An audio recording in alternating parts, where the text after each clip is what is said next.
Today on our 2014 Toyota Tundra, you're going to be taking a look at, I'm going to show you how to install the B&W Custom Underbed Installation Kit for B&W Companion Fifth Wheel Trailer Hitches, part number BWG NRK 1257-5W. This fifth wheel installation kit is designed to let you install your B&W Companion Fifth Wheel Trailer Hitches. The adapters are part number BWR VK3500 or part number BWR VK3400. The underbed design of this kit allows for full bed access, and when you are ready, it's under 5 minutes to convert your empty truck bed into a fifth wheel hitch. We'll start off by unlocking our B&W hitch and installing our fifth wheel adapter. We have ours pre-assembled, but you can adjust the uprights here depending on your truck and trailer combination. At this point, the hitch is ready to attach to your trailer.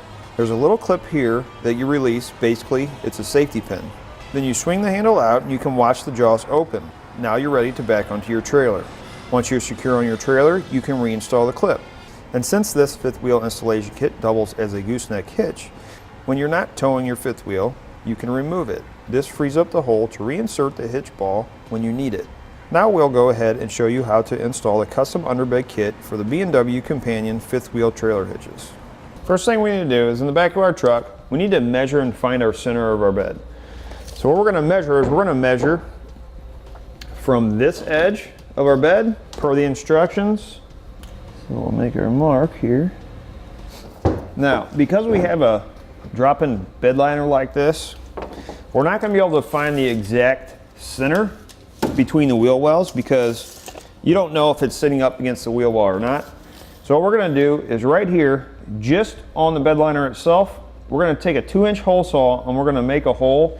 What we're looking for is that corrugation. We're going to see where that 42 1/8 drops in that corrugation and find the center that way. We want to be in the center of the drop corrugation or the top.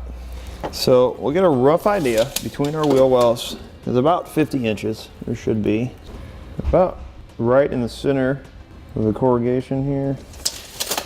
So what we're going to do, again, we just want to go, we're not going to go all the way through the bed with the 2-inch hole saw. So we always want to make sure we look underneath the bed to make sure if we happen to go through the bed, nothing is going to get damaged.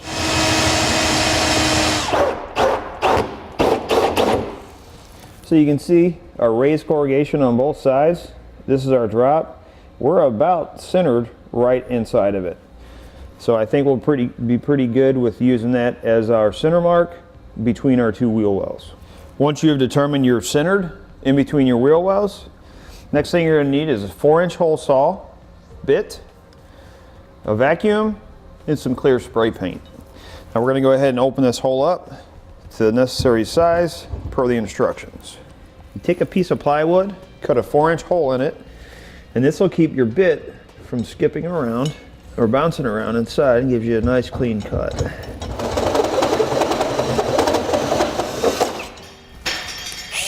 Next we'll vacuum up our shavings.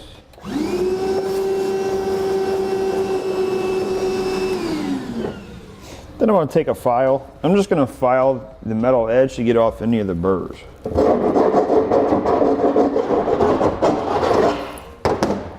Next we want to spray our bare metal with some clear coat or paint, whichever you choose, to help prevent any corrosion. Now underneath the truck, we've gone ahead and removed the spare tire to give us a little extra room to work. First thing we're going to need to do is we're going to need to remove this rear exhaust hanger. So we'll spray it down with some lubricant. Find a crowbar or something. See if you can't wedge it in there and pop it off. Next, we're going to remove our heat shield. We'll be using a 10mm socket.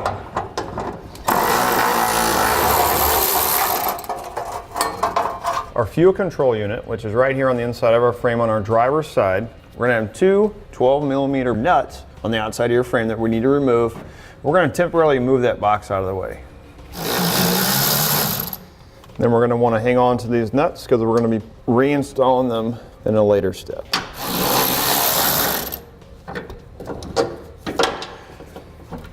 Right here we have our fuel vapor canister box. There's going to be a nut right here.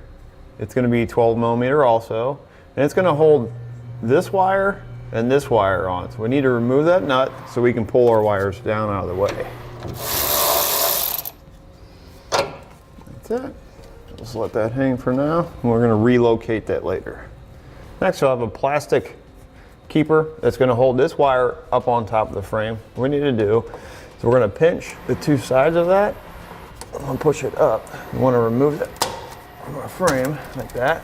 And this wire is just going to sit inside of our frame rail, just like that. Next, we're going to be putting in our cross member. This one's going to go up towards the front of the cab, or towards the cab of the vehicle, toward the front of the vehicle. You want to make sure that these channels right here are facing towards. So what we're going to do is we're going to set it up on top of our frame like this. When we get it in place under the bed, we're going to flip it. So you want to make sure that these are going to sit on the frames. So what we're going to do is we're going to slide them in over the top of our frame, and you want this notch to be towards the back as we're sliding it in, and these edges to be facing down. It's going to make it a lot easier to fold this to where these are facing forward once we get it across the two frame rails. So we'll push that in just like that. Push it all the way forward. Then we're going to have a flat one. We're going to do that same thing with this one. Like that. You notice we're going to have two holes over here, two holes in the center, and two holes here. I want to line up these two holes, center my hole for my turn ball. Try to center as good as you can in between those two holes. Next, we'll have the same cross member for the rear. We're going to do the same process. Slide it in, facing down, so that when we rotate it, it's going to rotate just like that. You want to make sure that these are facing towards the back of the vehicle. Next, we're going to take our 1.5 by 2 inch carriage bolts. We're going to take our front rail, we're going to slide it back like this, and we're going to put one in each one of these holes. The 4 holes in the center of the bracket. The 2 outside holes we're going to leave open for now. Like that. We'll do the same thing with these 2 holes. Next, we're going to get our center section into place. This is going to be the bottom that's going to face toward the ground. And you want to make sure that this side with the spring on it, which is for your lever, for your locking pin, is facing towards the driver's side wheel well. So we'll go in just like this. Kind of get it like that. And make sure that your carriage bolts, the square side of the carriage bolt, is completely inserted inside of these rails.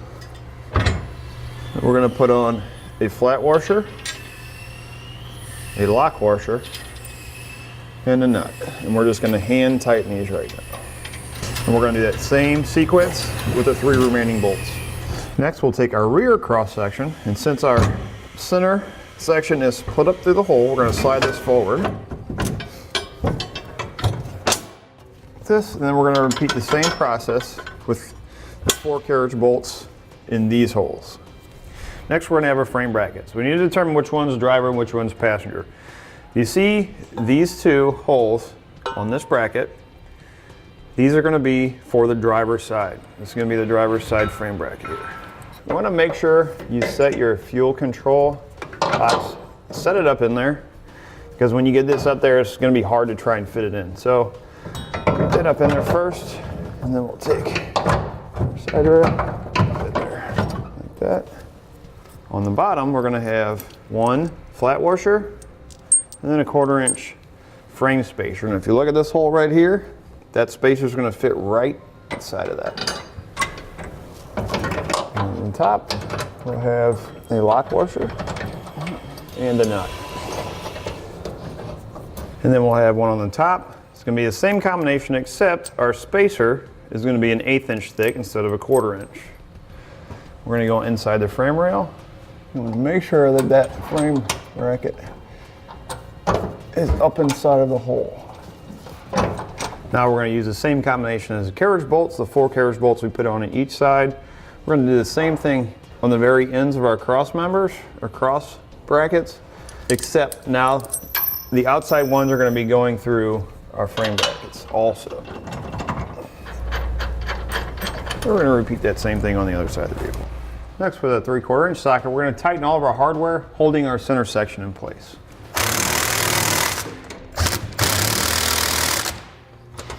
Next, we're going to tighten our 4 bolts on each end that are holding our center section to our frame brackets.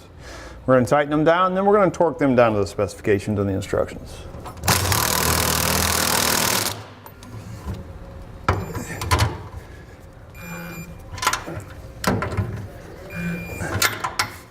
Next, with a 15/16 socket, we're going to tighten our hardware, holding our frame brackets to our frame.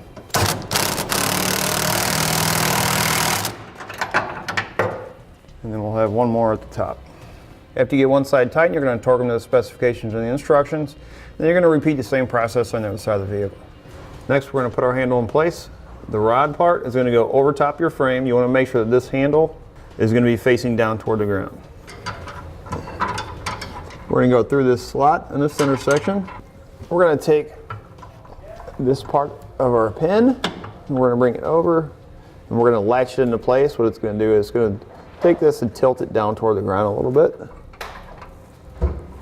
Take your small carriage bolt that comes in your kit. We're going to insert it in the eyelet. Again, make sure that your handle on the outside is facing down. Then we're going to turn it and kind of wedge it into place until we can get it to drop down through the hole. Now this is going to have to be installed this way. It being a carriage bolt, the bottom of this hole is round, and that carriage bolt will not seat there. But it does fit in the eyelet of the handle. So once we get that in place, then we'll put on our flange nut. We'll take a 1/2 inch socket, tighten it down. You just want to make sure you don't over tighten. Next, we'll reinstall our fuel pump control. Next, we'll reinstall a wire bracket to our fuel canister. In your kit, you're going to have a bracket that looks like this. You're going to have a square hole on one side, round hole on the other. Round hole is going to go over. You're going to reattach the bolt you took off. We'll go ahead and tighten that into place. In your kit, you're going to have a carriage bolt and a flange nut. Put our carriage bolt through. Put our bracket on top, and then we'll put on our nut and tighten it into place. Then we'll use a 1/2 inch socket to tighten it down. We're going to have 2 holes on the passenger side of our center section and 2 holes on the driver's side. We're going to need to drill those out for our safety chain hooks. And we're going to do that from down underneath here. We're going to start it that way. So what we're going to do is I'm going to take a paint marker, mark the center of these. And I'm going to drill a pilot hole first.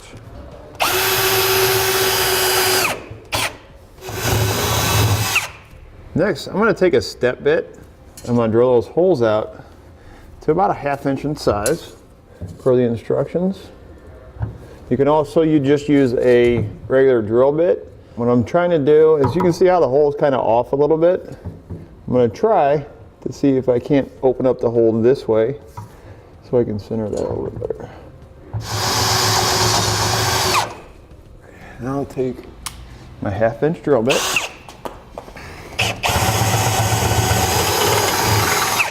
And we're going to repeat the same process for the other 2 holes.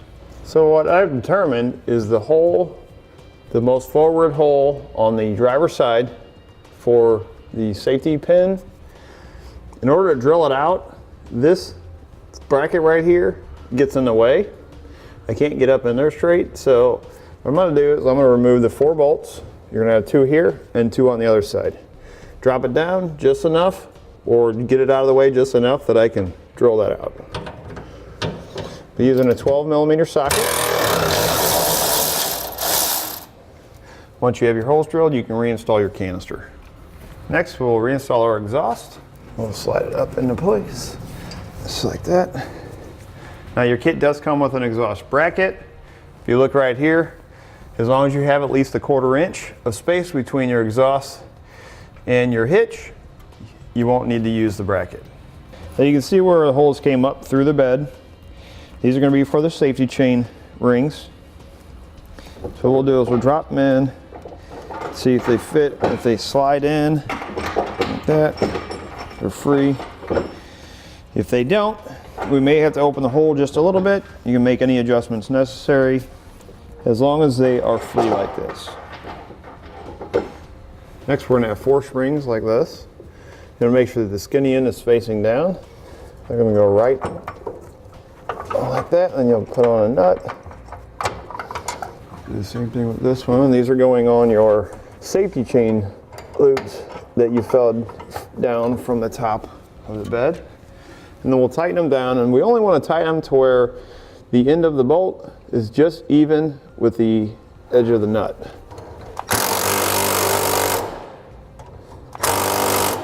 About like that. Then you're going to repeat the same thing for the other side. Once you've completed your installation, you're going to reinstall your spare tire and you're ready to go. That'll do it for a look at and installation on the B&W Custom Underbed Installation Kit for B&W Companion Fifth Wheel Trailer Hitches, part number BWG NRK 1257-5W on our 2014 Toyota Tundra.